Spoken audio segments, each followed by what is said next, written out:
guys, start tayo. So dito sa tutorial na to, tuturo ko sa inyo paano magtanggal ng background ng photo ng isang subject. So open tayo ng file.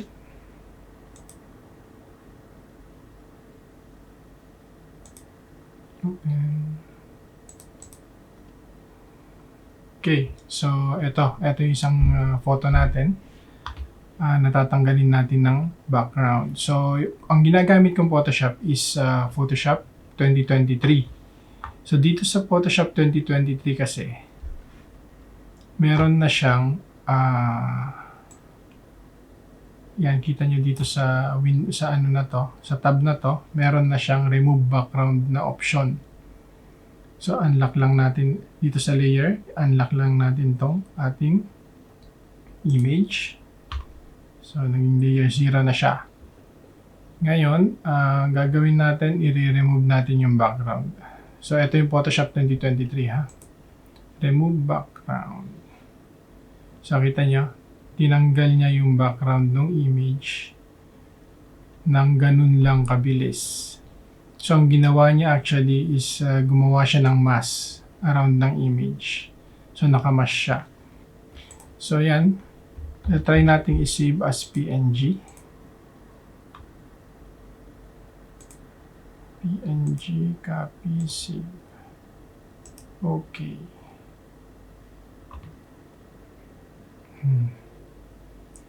So, open. So, ayan. Natanggal na yung background niya. So, ganun lang. So, pwede mo, after matanggal yung background, pwede mo na siyang i-save. Okay, yung isang option naman, wala ito. Hindi natin gagamitin yan. Kung ang gamit niyo is 2022 pababa na Photoshop, so, iba yung, wala pa siyang ganitong tab. Ang pwede nyong gawin is, yung i-click nyo itong Magic Wand tool. Tapos, babaan nyo yung tolerance around 30. Try natin. So, yan. So, around 30, pwede nyo siyang ma-select and then, gagawin nyo lang, pwede nyo press yung delete. Tapos, ito pa, sa delete. So, yan. Wala na siyang background. So, yun yung isa na pwede nyong gawin gamit ang Magic Wand tool. So, yun. Ganun lang magtanggal ng background na solid ang color. Pero pag yung medyo complicated na yung kulay, kailangan mo nang i-trace yung image. Gagawin mo, i-trace mo na yung gilid ng image. Hindi naman kailangan perfect eh. Basta i-trace mo lang siya na maganda. Ganun yung pagtanggal ng background sa mga complicated yung background niya, yung hindi solid color.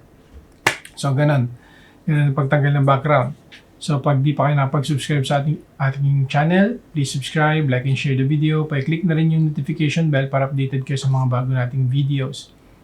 Kung meron kayong mga tanong tungkol sa Photoshop na tutorial, please leave a comment below at sasagutin natin yan sa mga dadating natin mga videos. So, hanggang dito na lang. Maraming salamat and God bless. Bye-bye!